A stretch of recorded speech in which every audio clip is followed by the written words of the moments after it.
आप देख रहे हैं इंडिया टाउन न्यूज, भारत की बात।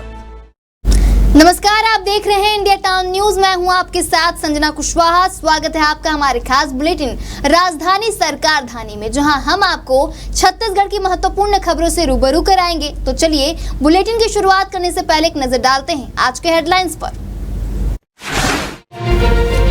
भारतमाला परियोजना में 220 करोड़ का मुआवजा घोटाला, ईओडब्ल्यू ने की जांच शुरू, जल्द होगी एफआईआर दर्ज।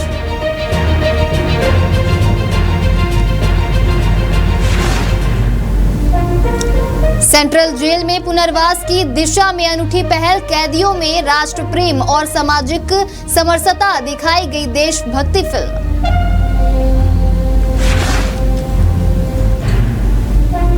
रायपुर में बॉयफ्रेंड के लिए लड़कियों ने युवती को पीटा, बाथरूम से बाल पकड़कर घसीटा, तमाचे जड़े, आईफोन तोड़ा। यही नहीं, 5 गोल्ड रिंग चेन गायब किए। रायपुर में कार और बुलेट ने टक्कर, भीड़ ने कार ड्राइवर को जमकर पीटा, ड्रिंक एंड ड्राइव की आशंका जताई जा रही है।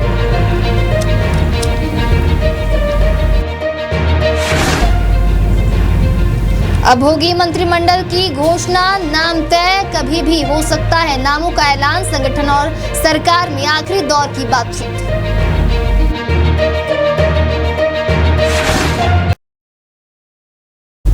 चलिए बढ़ते हैं खबरों की ओर। शिक्षा का अधिकार यानी आरटीई के तहत निजी स्कूलों में प्रवेश की प्रक्रिया जारी है, जहां प्रथम चरण की ऑनलाइन आवेदन की तिथि को बढ़ा दी गई है। अब 8 अप्रैल तक आवेदन कर सकते हैं लोग। इसके पहले आवेदन की अंतिम तिथि 31 मार्च थी। 2025-26 सत्र लगभग 92,500 आवेदन मिल चुके हैं। जानकारी के अनुसार प्रदेश भर के 6,732 स्कूलों में प्रवेश दिए जाएंगे। इस सत्र 51,893 सीटों में प्रवेश दिए जाएंगे।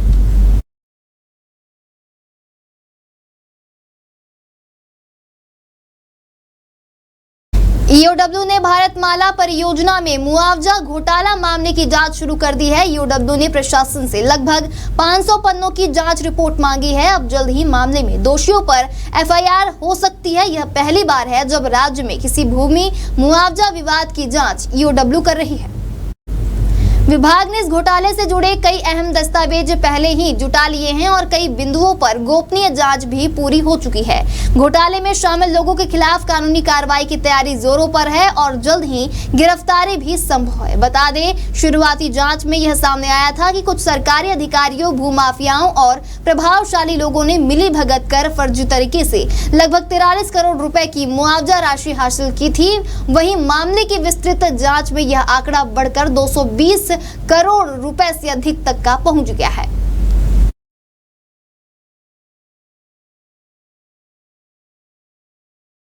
छत्तीसगढ़ के पूर्व गृह मंत्री ननकीराम कंवर का एक बार फिर से लेटर सामने आया है। इस बार उन्होंने प्रधानमंत्री नरेंद्र मोदी को पत्र लिखा है। ननकीराम कंवर ने पत्र लिखकर वरिष्ठ आईपीएस अधिकारी हिमांशु गुप्ता की डीजी पद पर हुई पदोन्नति को नियमों के विरुद्ध बताया है।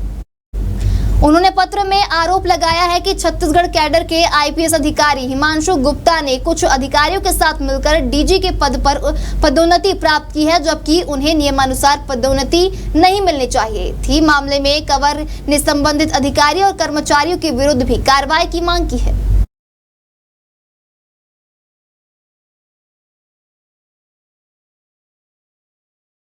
सेंट्रल जेल में बंद कैदियों के पुनर्वास की दिशा में एक अनूठी पहल की गई है, जहां जेल परिसर में प्रोजेक्टर स्क्रीन और आधुनिक साउंड सिस्टम के साथ सेटअप तैयार कर आज सभी कैदियों को बॉर्डर फिल्म दिखाई गई। वहीं यह आयोजन निरंतर किया जाएगा, जिसके तहत कैदियों को प्रेरणादायक और शिक्षाप्रद फिल्में दिखाई जाएंगी।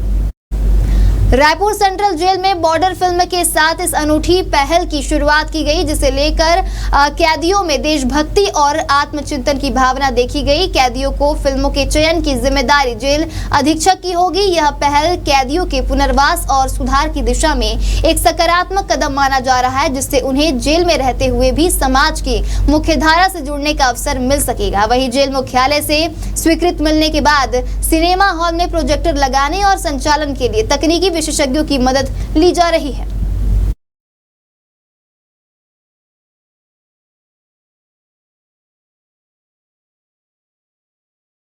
मुख्यमंत्री विष्णुदेव साय क्रेडा के नवनियुक्त अध्यक्ष भूपेंद्र सवन्नी के पदभार ग्रहण समारोह में शामिल हुए, जहां इस कार्यक्रम में मुख्यमंत्री ने ऊर्जा संचालित बैटरी स्वीपिंग स्टेशन का लोकार्पण किया है, साथ ही सोलर पैनल से संचालित रिक्शा की शुरुआत की है।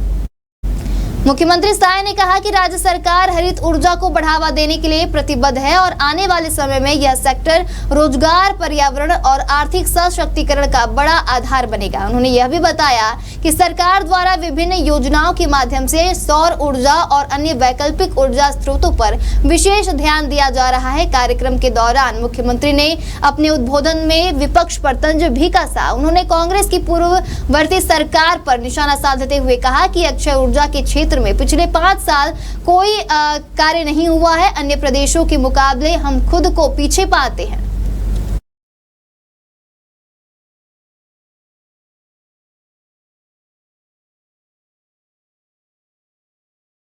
वक्त हो चुका है एक छोटे से ब्रेक का। जुड़े रहिए इंडिया टाउन न्यूज के साथ।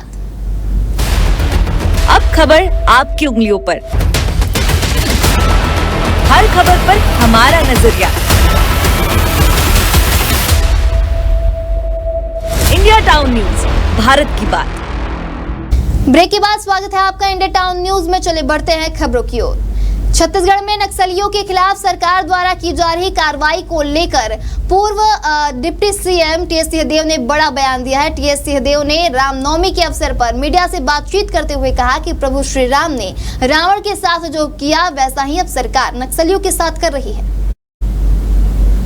उन्होंने आगे कहा कि श्री राम ने रावण को पहले शांति संदेश भेजा था कि शांति का रास्ता अपनाओ, मुख्य धारा से जुड़ो, लेकिन रावण ने बात राम की नहीं सुनी थी। रावण को शांति प्रस्ताव भेजने के बाद भी जब बात नहीं बनी तो श्री राम ने रावण के वध के लिए शस्त्र उठाया। यही अब नक्सलियों के खिलाफ भी हो रहा है। सदियों से चली आ रही नीति है, सदियों से। कोई आज के राज्य की या कोई कांग्रेस की नीति हो या भाजपा की नीति हो या किसी की नीति हो, ये नहीं। सदियों से यही नीति है। कोई भी राजतंत्र रहता है वो यही करता है।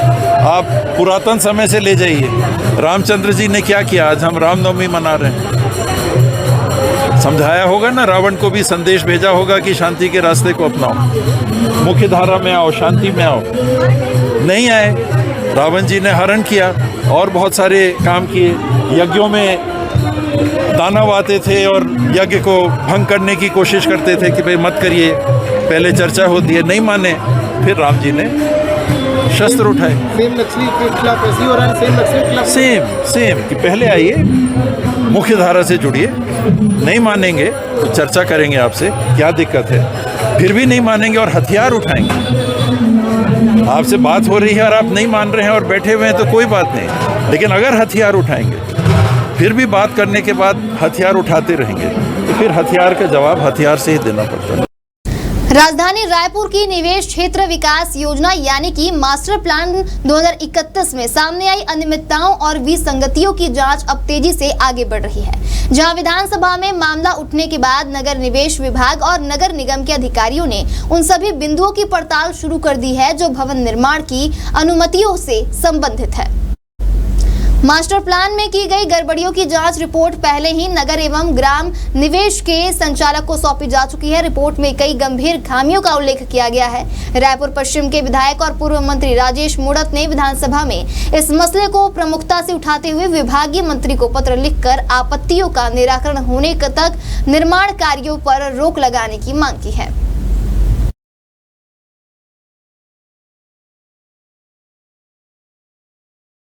रायपुर में बॉयफ्रेंड के चक्कर में 6 लड़कियों ने जमकर मारपीट की है। इस घटना का अब वीडियो जमकर वायरल हो रहा है। इसमें दिख रहा है कि आरोपी लड़कियों ने एक युवती को उसके घर में घुसकर सोफे में बैठाकर तमाचे जड़ दिए हैं। जानकारी के मुताबिक पीड़िता का नाम रहनुमा है। वह फैशन डिजाइनर है, भावना नगर में किराए के मकान पे रहती है। मारपीट के दौरान घर में कैश, सोने की अंगूठी और चैन भी वो युवतियां ले गई। पुलिस सूत्रों के मुताबिक चर्चा है कि यह मारपीट बॉयफ्रेंड के चक्कर में हुई है। लड़कियों का आपस में किसी युवक को लेकर विवाद था। इसमें से एक लड़की का युवक से ब्रेकअप हो चुका था, लेकिन उसके बावजूद युवक की पर्सनल लाइफ में दखलंदाजी को लेकर विवाद हुआ। नगर में रहती रहती हूँ। कल शाम में 4-5 बजे मेरे को कोमल जैन का फ़ोन आया। वो मेरे को बोली कहाँ है, मेरे को तेरा कपड़ा लेना है करके। मैं बोली मैं भी बाहर हूँ, आधे घंटे में घर जाऊँगी। मैं जैसे घर गई हूँ, ये लोग 10-15 मिनट के अंदर 6 लड़की मेरे घर घुसे। मैं नहा रही थी उस दौरान। चंचल आहूजा वहाँ पे थी। मैं बोली चंचल गेट खोल, कौन है करके। तो ये लोग 6 लड़की अचानक गेट मतलब अंदर घुसने लगे और वीडियो चालू करके, मैं वॉशरूम पे थी और वीडियो पूरा बनाने लगे, मारने लगे। मेरा फ़ोन तोड़ दिए और चैन वैन सब रिंग वगैरह जो भी था हर चीज़ लेके गए। फ़ोन तोड़ दिया, फोल्ड आईफोन मेरा ले गए हैं, घर पे नहीं है। और अगर मैं बोलती हूँ तो ये लोग बोल रहे हैं कि हम तेरे घर पे रख के आए हैं फ़ोन। रायपुर में कार और बुलेट के बीच टक्कर हो गई, जहां एक्सीडेंट के बाद आसपास मौजूद लोगों ने कार ड्राइवर की जमकर पिटाई कर दी है। इस मारपीट का एक वीडियो भी सामने आया, जिसमें एक युवक को सड़क पर लात घूंसों से मारा जा रहा है। आशंका जताई जा रही है कि कार ड्राइवर शराब के नशे में था।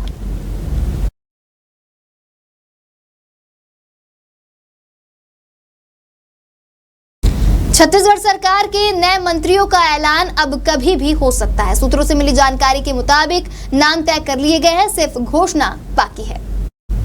इससे पहले चुनावों की वजह से ये ऐलान टलता रहा, मगर अब नए मंत्रियों को साय कैबिनेट में शामिल करने का रास्ता साफ हो गया है। पार्टी सूत्रों ने बताया कि संगठन और सरकार के बीच एक आखिरी दौर की बातचीत होगी। इसके बाद नामों की घोषणा हो जाएगी। इसी माह नए मंत्रियों का शपथ ग्रहण राजभवन में कराया जाने की चर्चा है।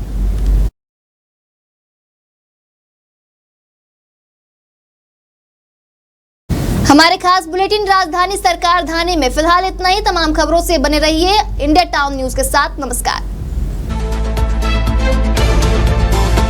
आप देख रहे हैं इंडिया टाउन न्यूज, भारत की बात।